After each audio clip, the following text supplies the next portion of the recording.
한국 교회의 이 방언 문제가 성령론 논쟁에 있어서 아주 그 뜨거운 화두였습니다. 특별히 1960년 이후에 이 방언에 대한 논제가 아주 뜨겁게 우리 한국 교회를 불태우게 되었던 것을 보게 되는 것입니다. 왜 그런가 하니 이 방언이라고 하는 것에 대해서 여러 교단에서 방언에 대한 입장들이 많이 틀리기 때문에 그래서 보통 이 개혁주의와 웨슬리안주의 그리고 오순절주의 이런 여러 교파에서 방언에 대한 해석들이 서로 매우 다른 것을 볼 수가 있다. 그러니 여기에서 이제 여러 논쟁들이 일어나게 되고 특별히 그런 가운데 이제 이단들 가운데는 이 방언에 대한 잘못된 견해를 갖고 있는 그런 이단들도 많이 생기게 되더라 하는 것입니다. 자, 그러면 좀 역사적으로 보도록 할게요. 이 방언이라고 하는 것이 우리나라에 그 시작이 되어졌던 것은 언제부터일까? 그것은 아무래도 기독교가 특별히 개신교가 우리 한반도에 들어오게 되었던 19세기 후반 이때부터 이제 방언에 대한 경험들이 시작이 된다. 이렇게 말씀드릴 수 있어요. 그렇지만 19세기 후반부터 이 방언에 대한 어떤 뜨거운 논쟁이 시작되거나 그랬던 것은 전혀 아닙니다. 몇십 년이 흐르도록 이 방언에 대해서는 별로 우리의 관심 분야가 아니었던 거죠.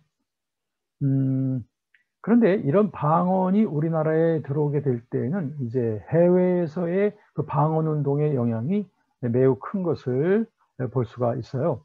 그래서 해외에서 일어난 그 방언, 특별히 19세기 후반에는 미국과 영국에서 이런 그 성령 운동이 일어나면서 부흥 운동의 시대였었는데요. 그때에 이 방언에 대한 논제들이 많이 시작됩니다. 특별히 이 방언을 성령 세례와 연결시켜서 방언이 성령 세례 받은 최초의 증거라고 가르치는 이러한 그 집단들이 생기게 되었습니다. 그것이 이제 바로 오늘날의 오순절 운동의 시작이 되겠습니다. 특별히 이 방언을 하는 사람들의 움직임은 1890년대에도 많이 있었습니다. 그런데 이것이 이제 1900년도에 들어서면서 드디어 하나님의 교회라고 하는 The Church of God이라고 하는 이런 여러 교파들이 생기게 됩니다. 그래서 이와 같은 그 하나님의 교회들 속에서 이 방언을 하는 사람들이 많이 있었고 또 웨슬리안 교파 내에서도 방언을 하는 사람들이 많이 생기게 되었죠. 그래서 이런 방언을 운동을 중심으로 해서 찰스 파엄이나 윌리엄 시무어 같은 사람들을 중심으로 해서 방언을 강조하는 이 오순절 운동이 미국에서 일어나게 됩니다. 그래서 이 찰스 파엄 같은 사람은 말하기를 방언이란 정상적인 크리스천 예배 요소다 이렇게 강조하게 됐습니다. 그렇게 해서 시작된 것이 이제 오순절 운동이 되겠습니다. 그러니까 오순절 운동과 방언과의 관계는 끊을 수 없는 그런 관계 속에 있다. 이렇게 말씀드리겠습니다. 자, 이와 같은 그 방언이 결국엔 이제 오순절 교단들을 만들었고요. 특별히 그 오순절 교단 중에 대표적인 교단인 그 하나님의 성회가 1953년에 이 한국에 교단을 결성하게 되고요. 그러다가 1960년대부터는 그 조용기 목사를 중심으로 해서 우리나라에 이 방언 운동이 대대적으로 확산되어져 가게 되는 거죠. 자, 이렇게 이제 한반도의 방언이 소개되어지던 그때에 대해서 먼저 살펴보았습니다. 자, 그러면 그때부터 이 방언이라고 하는 것이 우리 한국 교회에 크게 확산되어졌냐면 그렇지 못하고요. 1930년대를 전후로 해서 상당히 그 방언에 대한 그 뭐랄까요? 그 오해도 많이 있었고요. 또 방언에 대한 거부도 많이 생기게 되는 것을 보게 됩니다. 특별히 그럼에도 불구하고 평양에 있었던 그 장로의 신학교에서는 그 중국인 교수였던 가옥명의 성령론 책을 중심으로 해서 조직신학신안의 그 성령론을 가르쳤는데요. 그 책에서도 이 가옥명은 이 방언이라고 하는 것을 부정하진 않았습니다. 부정한 것은 아니었지만 그렇다고 해서 방언을 대단히 그 오순절주의자들처럼 그렇게 강조했던 것은 아니었습니다. 어쨌든 우리 한국 교회에서는 이제 신학교 내에서 평양 장로의 신학교 내에서도 이제 방언에 대한 그 소개는 되고 있었죠. 그러나 주장하고 강조했던 것은 아니었다. 그러면 이 성령 세례와 방언을 직결시키는 아주 적극적인 그 방언 운동은 1930년대 전후에 소위 방언파라고 지탄을 받게 되는 사람들이 됩니다. 주로 이 사람들은 미국과 영국에서의 오순절 교파 선교사들이 우리나라에 와서 이제 오순절 복음을 전하게 되거든요. 그러다 보니까 이제 방언을 그들은 집중적으로 또 강조했어요. 그런데 안타깝게도 그 당시에 1930년대 때는 말이죠. 우리 한국 교계에 여러 잘못된 종교 혼합주의적인 영성운동이 많이 확산되고 있었던 때였기 때문에 이 그 방언이나 예언, 이런 계시, 이와 같은 운동에 대해서는 굉장히 잘못된 것이다라고 하는 비판이 많이 있었단 말이에요. 그러다 보니까 이 1930년대 때 이 방언 운동은 거기에서 확산되지 못하게 되었습니다.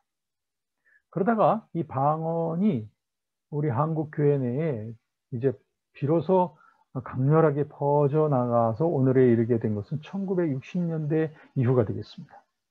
그리고 그 당시에 아무래도 이 오순절 교파에서 이 방언에 대한 강조를 많이 했던 거예요. 오순절 교파가 아닌 다른 교파는 주로 장로교 계통과 또 성결파 계통, 이렇게 세 가지로 대표적으로 나눌 수 있는데요. 이 중에서 오순절파는 방언을 강조했고 나머지 장로교와 성결파에서는 방언에 대한 부정적인 그런 입장을 보여주고 있었다. 이렇게 말씀드리게 되겠습니다. 자, 그래서 우리나라에서 이 하나님의 성회라고 하는 이 교단이 1953년 총회를 갖고 그리고 조용기 목사의 활약을 중심으로 해서 그 여의도 순복음 중앙교회라고 하는 세계에서 단일교회로서는 가장 교세가 큰 이런 교회가 됨으로 말미암아 이 그 미국에 있는 그 하나님의 성회에서 강조하고 있는 그 방언에 대한 강조, 이것이 바로 우리나라의 그 오순절 교회 신앙의 본질적 요소가 되었습니다. 그리고 그 대표자는 바로 조용기 목사가 되겠습니다. 그래서 조용기 목사는 이 중생과 성령세를 구분을 했고요. 그리고 성령세를 받을 때에 명확한 체험을 받는다. 그 체험은 너희가 보고 듣는 이것이라고 말하면서 성령 세례 받은 대표적인 외적인 표적이 바로 방언이다라고 말하는 이런 오순절주의 신앙을 확산시켜 나가게 되었습니다. 그래서 이 여의도 순복음교회의 세력이 확산되어져 가면 갈수록 이 방언에 대한 강조도 더 강조되어졌고요. 그리고 성령 세례와 방언을 같이 그 연결시켜서 보는 그런 신학적 입장, 즉 오순절 신학이죠. 이런 신학도 우리나라에 많이 소개되어지게 되었다. 이렇게 말씀드리겠습니다. 그런데 아까 말씀드린 대로 이 방언이라고 하는 것이 한국 교계 내에서 환영을 받지 못했죠. 특별히 이제 장로교 계통의 신학자들은 이 방언에 대해서 굉장히 반대를 했습니다. 특별히 아브라함 카이퍼나 또 벤자민 워필드, 리차드 게핀과 같은 이런 개혁주의 신학자들의 영향을 받은 우리 한국 장로교회는 이런 방언이나 예언, 신요 같은 특별 은사는 사도시대까지만 있었고 중지됐다. 그러므로 현대교회는 나타나지 않는다라고 보는 그런 신학적 입장을 따르게 됐단 말이에요. 그러다 보니까 이 방언이나 예언은 오늘날 교회에서는 사라지게 됐다라고 하는 그런 신학적 주장을 따르는 것이 보통 일반적인 장로교 신학이었습니다. 그러다 보니 이 방언에 대해서 얼마나 비판을 많이 했겠습니까? 그래서 우리 총신 신학교의 박형용 교수를 중심으로 해서 또 신성종, 김혜연 뭐 이런 분들이 다 이 방언에 대한 반대를 많이 했던 우리 장로교 신학자들이 되겠습니다. 그런가 하면은 장로교 내에서 그러나 이제 방언이나 예언과 같은 또 성령 세례의 능력을 강조하던 또 하나의 성령론의 흐름이 있었던 건 사실입니다. 그러니까 장로교 내에 이 두 가지가 있었던 거죠. 하나의 주류는 방언이나 성령의 은사를 반대하는 것이 주류고, 그 다음에 거기에 또 반대하는, 그러니까는 성령 세례와 또 여러 가지 은사적인 것을 상당히 수용하는 입장의 장로교 신학자들도 있었습니다. 그런 사람들은 이제 차영배, 또 안용복과 같은 분이에요. 이 차영배는 총신신학교의 교수였고, 안용복은 고려신학교의 그러니까 오늘날의 고신대학교요. 거기에 교수였습니다. 근데 두 분이 다 이제 그 주류 신학에 밀려서 이 두 분의 그 신학적 주장은 상당히 그 배척을 받게 되었던 겁니다. 네.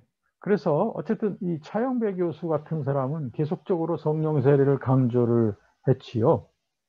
다시 말하면 그 중생과 성령 세례를 따로따로 보는 거죠. 이것은 이제 대개 장로교 개혁주 신학에서 볼 때는 받아들이기 힘든 것으로 봤단 말이죠.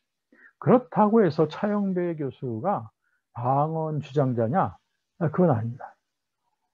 차영배 교수는 성령 세례를 강조했던 것이지 이 방언을 강조했던 것은 아닙니다. 그러니까 차영배 교수는 오순절주의자는 아니에요.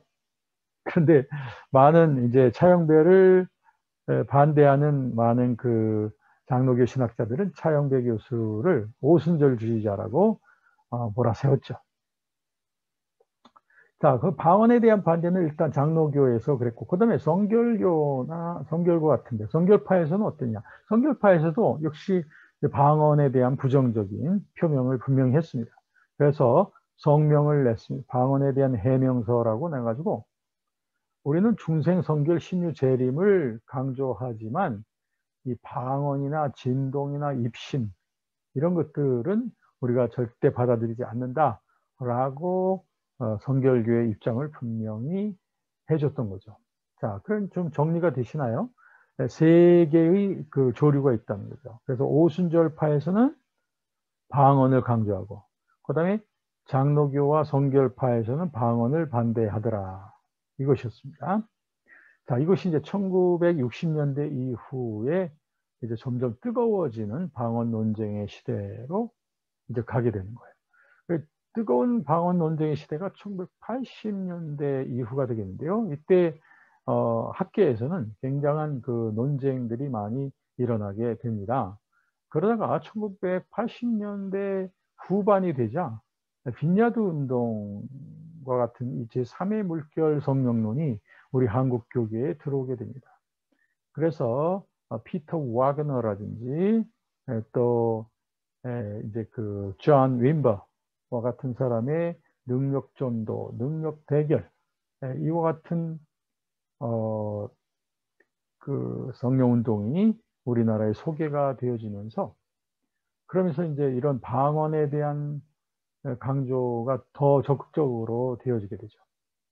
그래서 현대에 보면은 오늘날까지 이제 보게 되면 이 방언이라고 하는 것이 점차 보편화되어져 가고 보편적으로 인식되어져 가는 모습을 보게 되겠습니다. 보통 그 웨슬리안 성결파에서는 원래 방언에 대해서 굉장히 부정적이었어요.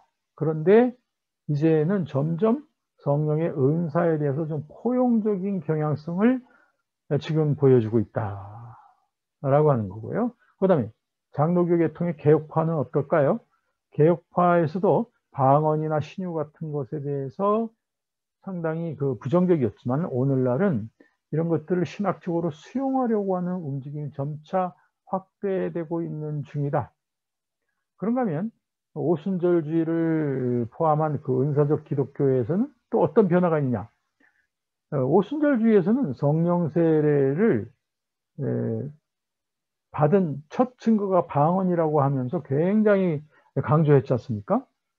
그런데 지금은 경향성이 어떻게 좀 변화되고 있냐면 방언이 성령 세례 받은 첫 표적이라고 보기보다는 성령의 은사 중에 하나로 보는 그런 경향성이 짙어져 가고 있다. 그러니까 이제 오순절주의 입장은 전에보다 조금 완곡해진 거죠. 좀 누그러진 것이다. 이렇게 말할 수 있겠습니다. 저도 이제 여러 순복음 교단의 목회자분들하고 인터뷰를 해보다 보니 이런 그들도 역시 성령 세례 받은 첫 표적으로 보기보다는 성령의 은사 중에 하나로 보는 이런 견해가 점차 일반화되고 있다 하는 것을 알 수가 있었습니다. 네, 이것이 이제 오늘날 이제 확산되어져 가는 그러한 방언에 대한 인식이 되겠습니다. 자, 그러면 처음에는 오순절주의 교단이 이 방언과 함께 시작이 됐단 말이에요. 그런데 이제 오늘날에 있어서는 이 방언 문제만 가지고 오순절 운동을 규정짓기는 이제는 좀 그렇다. 왜냐하면 방언이라고 하는 것이 이제 범교단적으로 많이 확산되어져 왔기 때문이다. 그래서 앞으로는 이제 방언 문제를 둘러싼 각 교단과 교리 그리고 또 현 상황 사이에 신학적인 조정이 이제는 불가피하다 이렇게 봅니다. 왜냐하면 방언에 대한 교단의 교리들이 틀리고 또 현재 입장 뭐랄까요 현재 교계에서 나타나는 방언에 대한 보편적인 현상이 다르고 하다 보니 서로 교리와 실천이 서로 등을 돌리고 있는 서로 맞지 않는 이런 것을 우리 장로교의 헌법이라든지 또 오순절주의도 마찬가지죠. 오순절주의도 그들의 헌장에는 그들의 신조에는 방언이 성령 세례 받은 첫 표적이라고 되어 있단 말이에요. 그런데 이제는 실천적으로는 그런 입장들은 갖지 않고 은사 중에 하나다 이렇게 보는 입장이란 말이에요.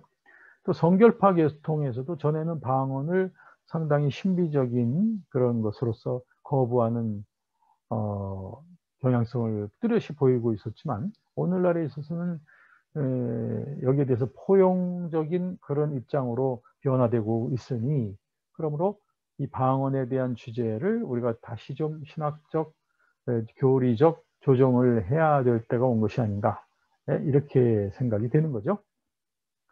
자, 그러면 오늘날 특히 1980년대 이후에도 보면 이 방언이라고 하는 것이 아주 뜨거운 감자처럼 우리에게 촉각을 곤두세우고 있습니다. 특별히 김우현 영화 감독이 하늘의 언어라고 하는 책을 2000년도에 이렇게 발간했는데요.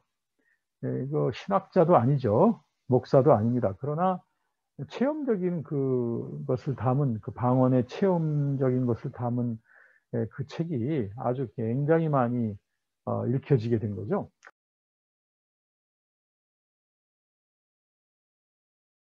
전통 오순절주의에서는 방언을 성령 세례의 가장 뚜렷한 증거로 강조하는 이런 신조를 계속 갖고 있습니다. 그들의 신조에 있어서.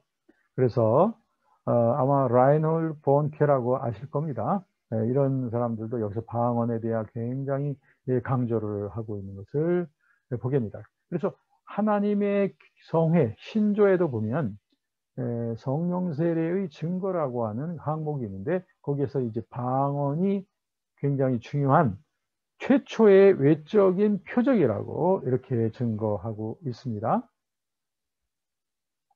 그러다 보니까 미국 헌법뿐 아니라 우리 한국의 하나님의 성의 헌법에도 성령 세례와 방언의 관계를 이렇게 말하고 있습니다. 최초의 외적 표적이다.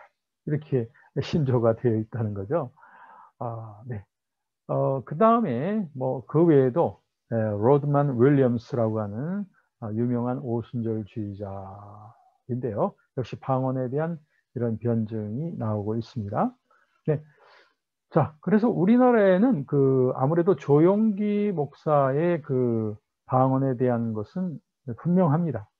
그건 뭐냐면 중생과 성령 세례가 서로 별개의 체험이라고 전제하고, 그리고 성령 세례를 받을 때 가장 강력한 외적 표적이 바로 방언이다. 이런 입장을, 그러니까 미국 하나님의 성회 신조적 입장을 그대로 견지하고 있다. 이렇게 말씀드리겠습니다. 네. 그런데 이제 조금 참고적으로 보면 좀 인문주의적인 시각으로 방언에 대한 의문을 제기하시는 분들도 계세요. 그래서 이런 분들은 대개 방언이라고 하는 것은 뭐 알아들을 수도 없는, 그냥 내면에서부터 격한 감동이 튀어나오는 그런 소리의 일종이 방언일 뿐이다. 무슨 기도라기보다는 이런 입장을 표현하는 분들도 계셔요. 그러나 이와 같은 입장의 성경적인 근거는 아주 희박한 것이죠. 그렇기 때문에 우리는 성경을 통해서 성경이 말하는 방언이 무엇인가를 살펴보게 될 때 분명히 우리들은 고린도전서 12장부터 14장까지 그리고 마가복음 16장 이와 같은 내용 속에서 보면 분명히 이것은 하나님께서 성령을 통해서 주시는 그런 하나의 나타남, 성령의 나타남이요 성령의 은사이지 그냥 아무렇게나 속에서 감동이 일어난다고 나타나는 그런 소리라고 할 수 있는가? 이렇게 이런 데 대해서 우리들은 이와 같은 주장이 우리는 절대 믿을 수 없다. 이렇게 표현하게 됩니다.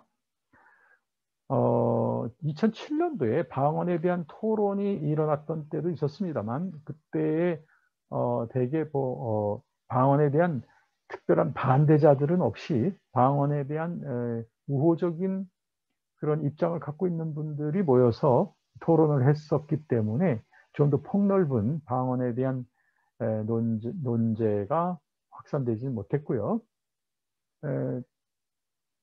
아까 말씀드린 하늘의 언어, 김우현의